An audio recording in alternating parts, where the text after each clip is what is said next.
Hello aspirants. UPSC ने recently 2024 की official answer की पब्लिश कर दी गई है और उन्होंने 3 सवाल प्रीलिम्स के पेपर से ओमिट कर दिए हैं, यानी स्क्रैप कर दिए हैं, जिसके किसी को कोई भी नंबर नहीं मिलेंगे। इसके अलावा कुछ और एबरेशंस और एरर्स हैं उनके आंसर की में, जो कि फ़िलहाल मुझे अभी अपने रिसर्च में पता चला है। सही भी हो सकते हैं या हो सकता है गलत भी हों, बट जनरली देखने से और जो हम लोग पढ़ते आ रहे हैं उसके हिसाब से इनके आंसर की में कई सारी गलतियां हैं। पहले सवाल पे देखते हैं जो मिशन था। ये सवाल था इंडियन फ्लाइंग फॉक्स के ऊपर, क्या ये वर्मिंग कैटेगरी में आता है। ये स्टेटमेंट पूरी तरह से रॉन्ग है, क्योंकि जो वाइल्ड लाइफ प्रोटेक्शन एक्ट है उसमें साफ साफ दिया हुआ है एक शेड्यूल में इनका नाम, तो ये वर्मिन नहीं आते, बैट्स आते हैं। और ये भले ये बैट्स हैं बट ये उस कैटेगरी में नहीं आते, तो ये स्टेटमेंट गलत है। उसके अलावा Indian flying fox feeds on bloods of other animal, this is wrong, क्योंकि इंडिया में मैक्सिमम बैट फ्रूट बैट होते हैं, वेजिटेबल्स कह लीजिए खाते हैं, लेकिन ब्लड सक करके नहीं खाते, इसलिए दोनों स्टेटमेंट गलत है। और क्योंकि कोई ऐसा स्टेटमेंट नहीं होता जिसमें दोनों आंसर गलत हैं, तो ये सवाल स्किप कर दिया गया, डिलीट कर दिया गया।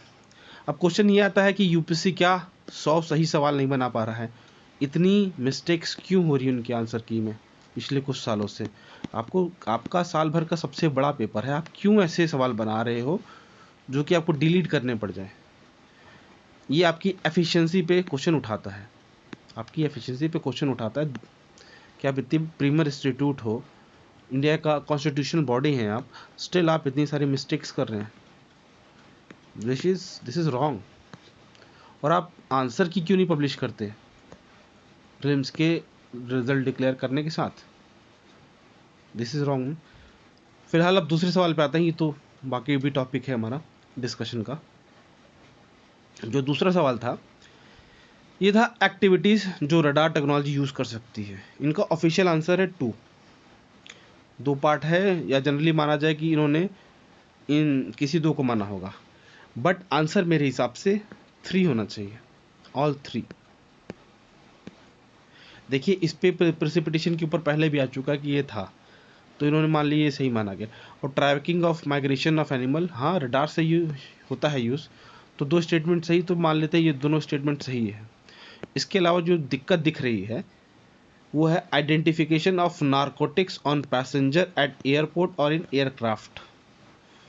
हालांकि नारकोटिक्स को डायरेक्ट करने के लिए स्निफर डॉग यूज़ होते हैं, केमिकल टेस्ट होते हैं, कई बार एक्सरेज होते हैं, लेकिन नारकोटिक्स टेस्ट के लिए रडार का भी यूज़ हो सकता है, रेडियो वेव्स होते हैं इसमें, एकोलोकेशन के थ्रू आप पता कर सकते हो, डॉपलर इफेक्ट लगता है, डॉपलर इफेक्ट से आप चीज़ों की डिस्टेंस जान सकते हो। इसके अलावा डेंसिटी डिफरेंस होती है, डेंसिटी डिफरेंस भी आप रेडियो एक्टिविटी से पता चल सकते हो, रेडियो वेव्स के थ्रू, क्योंकि जो ड्रग्स होते हैं अलग अलग टाइप के ड्रग्स होते हैं, क्रिस्टल फॉर्म में होते हैं, मैथ क्रिस्टल फॉर्म में होते हैं, हशीश होता है आपको वैक्स फॉर्म में, इसके अलावा पाउडर फॉर्म में होते हैं, एमॉर्फस होते हैं, उनकी डेंसिटी अलग होती है, कुछ लिक्विड फॉर्म में होते हैं, मॉर्फिन। आप हर चीज़ की डेंसिटी अलग है, आप एग्जैक्ट भले ना आ पाओ, उसके लिए आपको बाद में केमिकल टेस्ट करना पड़ेगा, लेकिन प्रिलिमिनरी इंक्वायरी हो सकती है उसके थ्रू। तो ये आंसर भी सही था। और मैं सारी बातें सिर्फ लॉजिक या कॉन्सेप्ट पर नहीं करूँगा, ऑल्दो ये कॉन्सेप्ट भी सही है, फिजिक्स का है, जो भी बच्चा बेसिक फिजिक्स पढ़ता है 10th लेवल तक उसको ये पता है कि डॉपलर इफेक्ट कैसे काम करता है, रेडियो वेव। इसका यूज़ प्रैक्टिकल लेवल पे भी हो रहा है टेक्नोलॉजी में। जो मिलीमीटर वेव्स है, मिलीमीटर वेव जैसे रेडियो वेव की जो फ्री वेवलेंथ होती है 100 किलोमीटर से 1 मिलीमीटर होती है, मिलीमीटर वेव टेक्नोलॉजी यूज़ हो रही है एयरपोर्ट्स पे कई जगह पे डिटेक्ट करने के लिए। कुछ सालों पहले ड्रग्स डिटेक्ट, वो बॉम्ब तक डिटेक्ट किया गया एयरपोर्ट पे, उमर फारूक वाला केस है ये, 9/11 के आसपास वाला, बॉडी स्कैनर के थ्रू किया गया डिटेक्ट। ठीक, इसके अलावा क्लोथ, एक्चुअली उसने अपने अंडरगारमेंट के अंदर छुपा हुआ था बॉम्ब, उसको डिटेक्ट किया गया था, पर मिलीमीटर वेव टेक्नोलॉजी के थ्रू आप डिटेक्ट कर सकते हो इसको।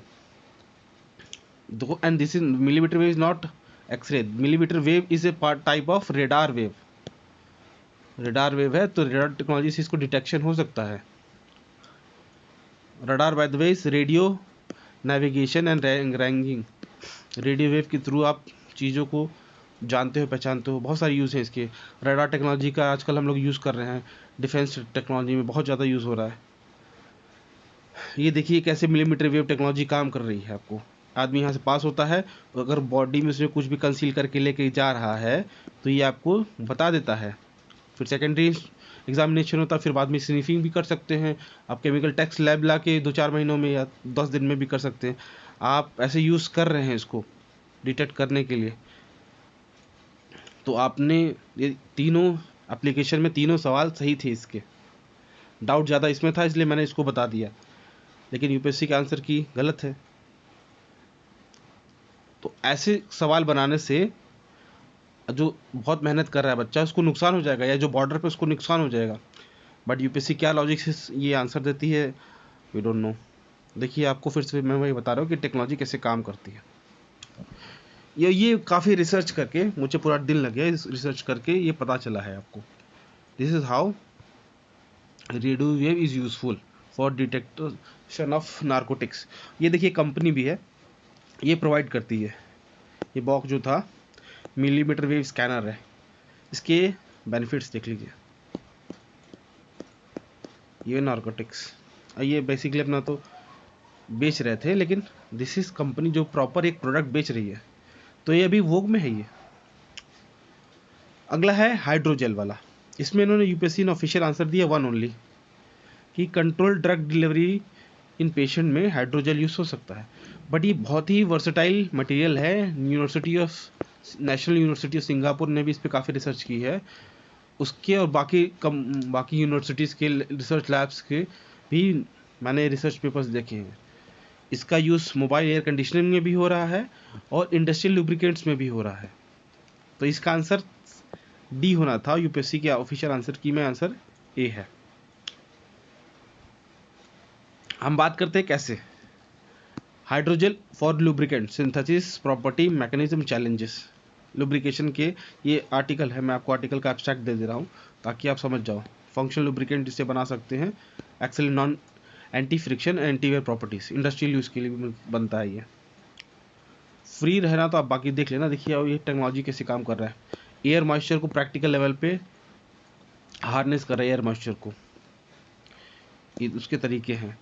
ये ऑब्जर्व करने भी काम कर रहा है, और भी कहीं जहाँ जहाँ एप्लीकेशन में दिखा रहा है। कंडक्टिव इंक में है, इमरजेंसी में है, इमरजेंसी बैटरीज में है, परफॉर्मेंस में है, इंफ्रारेड को ब्लॉक करने में है, रिड्यूस। ये देखिए ये एयर कंडीशनिंग वाला काम है ये आपका। ह्यूमिडिटी को 80% से 60% कर दे रहा है 7 मिनट के अंदर। इसके अलावा ठंडा भी करता है, वाटर ऑब्जॉर्ब भी करता है। अब ये जिसकी मैं बात कर रहा था, थर्मल कंफर्ट ला रहा है। तो air conditioner, mobile air conditioner में यही सारी प्रॉपर्टीज़ होती हैं। बाकायदा पूरा पढ़ेंगे तो डायरेक्टली ये इलेक्ट्रॉनिक्स में इलेक्ट्रॉनिक कूलिंग में भी ये डायरेक्टली काम आ रहा है। तो ये मोबाइल कूलिंग का एग्जांपल है। उसके अलावा लुब्रिकेंट की भी हमने बात कर ली है। आप ये रिसर्च पेपर जब फ्री हो टाइम पे देखिएगा। अब ये देखिए एयर कंडीशनर वेंटिलेशन हीट में ये कैसे आपका काम कर रहा है हाइड्रोजल। तो ये कोई हवाई बातें नहीं हैं, प्रॉपर रिसर्च वर्क्स उस पर हो चुके हैं। और सवाल में सिर्फ पॉसिबिलिटीज़ पूछी गई थी, ऐसा नहीं था कि प्रैक्टिकल लेवल पे इंडिया पे कहाँ पे हो रहा है। इतना एग्जैक्ट सवाल भी नहीं था। In which of the following are use, ठीक है, कहाँ कहाँ पे भी यूज़ हो रहा है। अभी स्टार्टिंग लेवल पे हो रहा है कि ये बहुत एडवांस लेवल पे ऐसे नहीं बोला गया था कि एडवांस लेवल पे घर घर लेवल पे हो रहा है। अभी कहाँ कहाँ यूज़ हो रहा है, तो इन सब जगह पे है इसका यूज़। तो यूपीएससी को ऐसे सवाल का आंसर सही देना चाहिए था। इसका आंसर सी होना चाहिए था, या जो भी था डी, कि ऑल थ्री। इन्होंने आंसर गलत दिया है। आप पता नहीं अपने रिसर्च पूरी नहीं करते हैं वो लोग, या सवाल आधे देते हैं, बट आंसर गलत है। ये देखिए थर्मल प्रॉपर्टीज ऑफ हाइड्रोजल के है इलेक्ट्रॉनिक डिवाइस एप्लीकेशन में। जैसे कई फ़ोन में ना, जैसे आप महंगे जो फ़ोन आते हैं हमारे, उस गेमिंग वाले फ़ोन, उसमें लिक्विड कूलिंग होती है। तो हाइड्रोजेल बेस्ड कूलिंग भी टेक्नोलॉजी आप इलेक्ट्रॉनिक्स में यूज़ कर सकते हो चीज़ों को ठंडा रखने के लिए, लैपटॉप्स को, मशीन्स को। और इसका फर्दर यूज़ भी कूलेंट में कर सकते हो आप। इसके साथ ही आप पर्सनल कूलिंग सिस्टम देने के लिए भी ये यूज़ हो सकता है हाइड्रोजेल। अभी ये काफ़ी इस पर काम हो रहा है, आगे तो काम बढ़ते जाएगा इस पर। फिलहाल ऐसे सवाल पे या तो आप ऐसे इस टाइप के सवाल मत बनाइए। अगर आपको इतने ऐसे सवाल में दिक्कत आ रही है आंसर बनाने में, तो इस टाइप के टफ सवाल मत बनाइए। प्लेन सिंपल सवाल दे दीजिए जिसमें आंसर में कोई दिक्कत ना हो। अगर बच्चा साल भर मेहनत करके पढ़ रहा है और इन सवालों की जिसका प्रीलिम्स लुक जा रहा है, तो उसमें बहुत दिक्कत है। मेरा प्रीलिम्स काफ़ी अच्छे नंबर से क्लियर हुआ था, लेकिन बहुत सारे बच्चों का ऑफ से 1 नंबर, आधा नंबर से रुका है इन सब सवालों की वजह से। इतनी मेहनत करने के बावजूद बच्चों अगर परेशान हैं, तो उसमें गलती बच्चों की नहीं थी। यूपीएससी गलत टाइप के सवाल पूछ रहा है, ऐसे सवाल गलत पूछे जा रहे हैं। या तो आप इसका आंसर ऑल दे दीजिए, कम से कम आंसर की सही बनाइए। या अगर आपका आंसर की सही नहीं बने तो इस टाइप के सवाल हटा दीजिए। क्यों जबरदस्ती आप ईगो लेके बैठे हैं। अगला सवाल जो है रिजर्व बैंक ऑफ इंडिया वाला है, जो इन ट्रीटिंग फॉरेन बैंक्स। देखिए ये सवाल ठीक है, मैं मान सकता हूँ कि कुछ लेवल पे यूपीएससी ने ठीक बनाया, लेकिन फ्रेमिंग ऑफ क्वेश्चन में दिक्कत है इनके। फॉरेन बैंक से रिलेटेड सवाल है, there is no minimum capital requirement for wholly owned banking subsidiaries in India. This is wrong statement. अगला स्टेटमेंट है, for wholly owned banking subsidiaries, इसको बोलते हैं WOS in India, at least 50% of the board members should be Indian. ये statement actually सही है और answer हमारा बी होना चाहिए था, लेकिन आंसर इन्होंने डी दिया। अब यूपीएससी के अगर फेवर में बोला जाए तो दो जगह ये नियम दिए हुए हैं, कंपनीज एक्ट 2013 जो है, और आरबीआई का एनेक्शर आया था फॉरेन बैंक्स के ऊपर। पहले मैं आपको एनेक्शर दिखा देता हूँ, लेकिन ये स्टेटमेंट सही है अगर इसके हिसाब से पूछा जाए कि फॉरेन बैंक से रिलेटेड क्या। प्लस इसमें एक और कंडीशन थी, इंडियन नेशनल हो plus 182 days per year India में रहता हो, या Indian national plus Indian resident. NRI allowed नहीं है। एनआरआई कौन होते हैं? जो 182 दिन से ज़्यादा इंडिया से बाहर रहते हैं। तो बोर्ड ऑफ डायरेक्टर के जो मेंबर हैं वो कम से कम 182 दिन इंडिया में रहने चाहिए और इंडियन नेशनल होने चाहिए, दोनों कंडीशन चाहिए। हालांकि ये स्टेटमेंट सही है, ये कंडीशन है, प्लस एक और कंडीशन थी कि वो रेजिडेंट भी होने चाहिए थे। पर जिस हिसाब से मेरे ख्याल से ड्राफ्टिंग की दिक्कत आई सवाल में, ड्राफ्टिंग की दिक्कत आई है, तो उन्होंने इंडियन नेशनल रेजिडेंट लिखना था, उन्होंने सिर्फ इंडियन नेशनल लिख दिया। उस केस में ये स्टेटमेंट सही हो जाता, इंडियन नेशनल रेजिडेंट लिख देते तो, लेकिन उन्होंने सिर्फ इंडियन नेशनल लिख दिया, तब भी स्टेटमेंट सही है ये। बट इन्होंने आंसर डी इसलिए दिया आधी स्टेटमेंट को बना के कि अभी जिसका वो तोड़ देंगे कि इंडियन नेशनल रेसिडेंट था, हमने सिर्फ इंडियन नेशनल लिखा सवाल में, तो ये स्टेटमेंट गलत हो गई। बट ये स्टेटमेंट गलत नहीं है, ये स्टेटमेंट इनकम्प्लीट है। थर्ड स्टेटमेंट और होती थी, ये आंसर पूरी तरह से सही हो जाता। ये स्टेटमेंट अभी इनकम्प्लीट है बट स्टिल ट्रू है। इसका आंसर वैसे भी होना चाहिए, पर ठीक है, इस केस में हम यूपीएससी को बेनिफिट ऑफ डाउट दे देंगे। क्यों? क्योंकि इंडियन नेशनल रेसिडेंट की बात हो रही थी। आप समझ नहीं रहे हो कि मैं क्या कर रहा हूँ, इसलिए मैं आपको वो रूल दिखा दूंगा।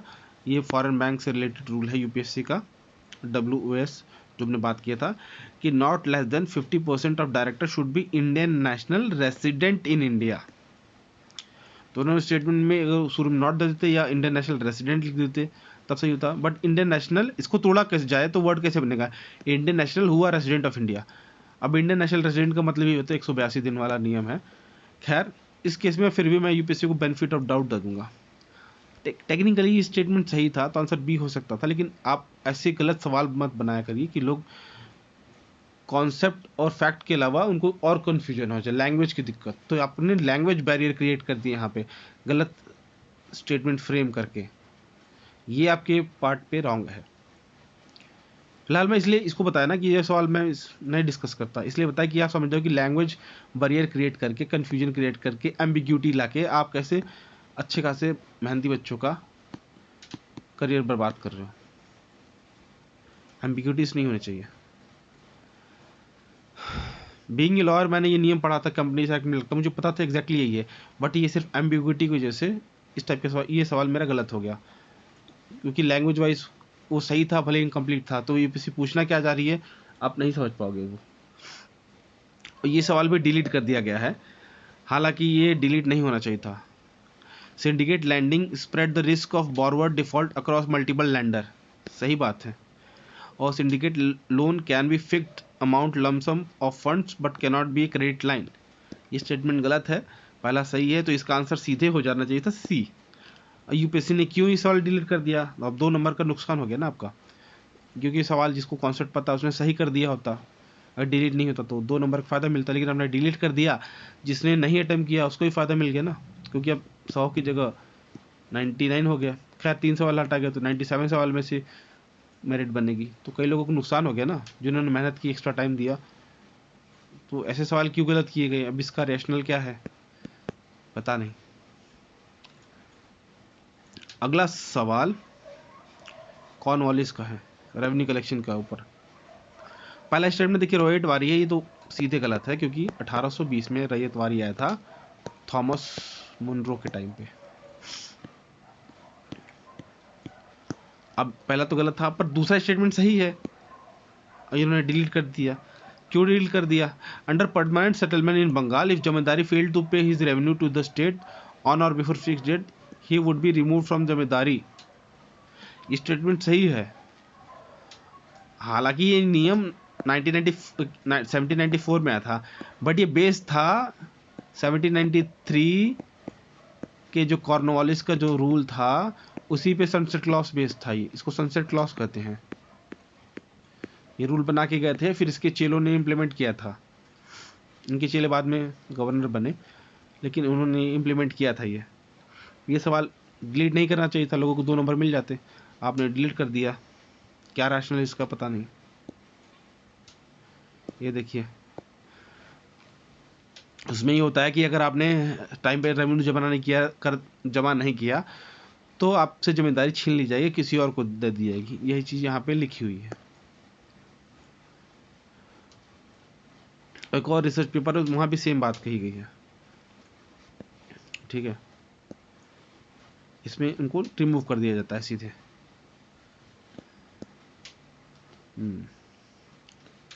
For the non payment of revenue.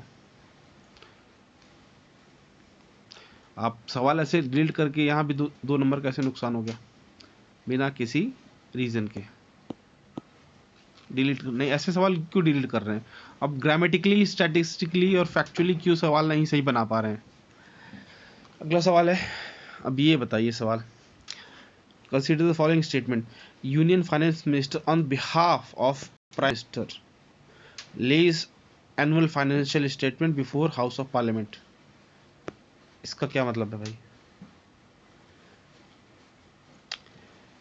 देखिए एनुअल फाइनेंशियल स्टेटमेंट एक आर्टिकल 112 में दिया है, इन्होंने आंसर दिया है हमारा बोथ 1 and 2। दूसरा स्टेटमेंट सही है, पहला स्टेटमेंट गलत है। या अगर इसको सही मानते हैं ना तो 2 जगह आंसर मिलने चाहिए थे, 2 ओनली या सी और डी। ये फैक्चुअली तो सही है मान लीजिए, डी फैक्टो फैक्चुअली तो सर्वे सर्वा प्राइम मिनिस्टर को ही मानते हैं, बट हम लीगली बात करेंगे ना, कॉन्स्टिट्यूशनली बात करेंगे ना, तो हेड ऑफ द गवर्नमेंट कौन होता है? प्राइम मिनिस्टर भले होता है, लेकिन जो भी फंक्शन होते हैं एग्जीक्यूटिव के वो COM देखता है, काउंसिल ऑफ मिनिस्टर। तो काउंसिल ऑफ मिनिस्टर एक तरह से प्रेजेंट करती है, वो भी प्रेसिडेंट के कहने पे। यहाँ पे एक्चुअली वर्ड प्रेसिडेंट होना चाहिए था, प्रेसिडेंट होना चाहिए था, for all legal purpose president है यहाँ पे आंसर। आपने प्राइम मिनिस्टर दिया, खैर प्राइम मिनिस्टर की जगह COM भी होता तो फिर भी एक लेवल पे समझ में आता, या ऑप्शन में अगर तीनों की प्रेसिडेंस दी जाए तो president then COM then prime minister, आपने प्राइम मिनिस्टर को सबसे बड़ा मान लिया। अब ये मैं बता रहा हूँ क्यों कह रहा हूँ इसमें गड़बड़ है। देखिए एनुअल ये है रूल्स ऑफ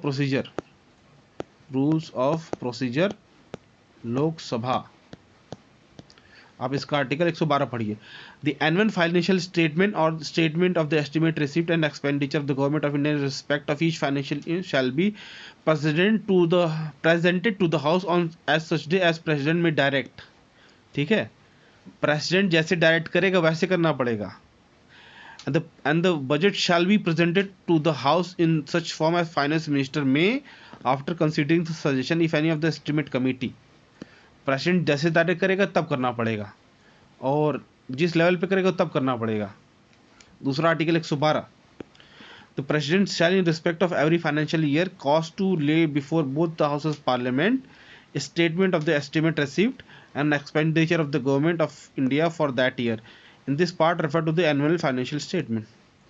अब इन दोनों स्टेटमेंट से यही लग रहा है ना कि प्रेसिडेंट आंसर होता है ये, और technical purpose answer is president. अगर वो भी ना मानो तो पीएम पीएम को कोई स्पेशल स्टेटस नहीं दिया गया। He is just first among equal, he is just first among equal. ये ओहदे में सीओएम के बराबर ही हैं, ही जस्ट फर्स्ट। तो सीओएम के बिहाफ पे कह सकते थे कि annual financial statement finance minister दे रहा है, एक लेवल पे अगर बात की जाए लॉजिकली। तो आप सीधे प्राइम मिनिस्टर सिर्फ एजेंट है इनका, उनके बिहाफ पे नहीं है। He is not master, PM is not master of government, PM is just agent of government, वो भी एजेंट ऑफ सीओएम जिस फर्स्ट। अब तो कॉन्सेप्चुअली भी गलत है ये, और टेक्निकली भी ये स्टेटमेंट गलत है। फैक्ट ठीक है, फैक्ट, लेकिन फैक्ट नहीं, कॉन्स्टिट्यूशन के सवाल हैं, बहुत टेक्निकल सवाल आते हैं, और कॉन्स्टिट्यूशन बॉडी ऐसे सवाल बना रही है, तो आप चाय वालों की और पनवाड़ी वाली बात नहीं कर सकते ना। इसका आंसर इन्होंने गलत दिया, आंसर इसका टेक्निकली बी होना चाहिए था, बट ठीक है यूपीएससी ने ये दिया। मैं इन सब चीज़ों को इसलिए करा क्योंकि एग्जाम आपके पास आ रहे हैं, आप पेपर देते समय थोड़ा सा सचेत रहिएगा कि यूपीएससी ऐसे भी चीज़ें कर रही है, तो आपको थोड़ा सा रिस्क कहाँ लेना कहाँ नहीं लेना आपकी बातें हैं, आपका बैठा है, आपका कॉल है। अब ये सवाल है, Red Sea receive very little precipitation any form, सही बात है, and no water enter Red Sea from rivers, this is wrong statement. ये तो पहले एक्सट्रीम स्टेटमेंट है, ये आपने रिसर्च की नहीं और आपने सीधे इसको सही मान लिया। आंसर इसका वन ओनली है, दूसरा स्टेटमेंट गलत है, इन्होंने बोथ दे दिया। मैं आपको इसके प्रूफ दिखाता हूँ, मैंने गूगल मैप से भी सर्च किया है। दिस इज बरका रिवर, और ये बरका रिवर डेल्टा बना रही है, ये रेड सी है, और ये छोटी मोटी रिवर नहीं है। मैं रिवलेट की बात नहीं कर रहा हूँ, मैं रिवलेट नहीं है, ये छोटी मोटी रिवर नहीं है। पानी कम होता है, कई बार सूख जाती है, पर ये 640 किलोमीटर लंबी रिवर है, 640, that's distance between Delhi to Allahabad, not a small distance. आप दिल्ली से लेके सीधे वहाँ तक हिमाचल चले जाओगे अब इस डिस्टेंस पे, काफ़ी लंबी दूरी है ये, हिमाचल से भी आगे, हिमाचल भी कितना ही दूर है यहाँ से। तो ये स्टेटमेंट गलत था इनका, लेकिन उन्होंने ये आंसर दे दिया। अब ऐसे आप जिसका 2 नंबर तो नुकसान हुए, प्लस माइनस मार्किंग की वजह से 0.66 भी गया, तो 2.66 नंबर का लॉस हुआ एक सवाल से। कट ऑफ 88 थी, अब जिसके 90 आ रहे होंगे उसके 2 नंबर तो गए, ये भी गए, तो 78.33 हो गया, बेचारा कट ऑफ से बाहर हो गया। तो गलत है ये ना सवाल है। अब इसका एग्जाम्पल सिर्फ एक ये नहीं है, सिर्फ एक फोटो की बात नहीं करूँगा मैं, यहाँ भी यही है, ये पूरा रेड सी है, और यही रिवर है जो बरका रिवर है, मैं आपको फोटो में दिखाता हूँ। ये बरका रिवर है, और ये पास भी हो रही है बीच में। अब सोचिए कि ऐसा नहीं कि बिल्कुल पानी नहीं इसमें, एक टोकर गेम रिजर्व भी इसी बरका रिवर के वजह से ही जिंदा है, काफ़ी बड़ी रिवर है, सूडान से निकलती है। इसका भी आंसर उन्होंने गलत दिया। तो ये सारे सवाल है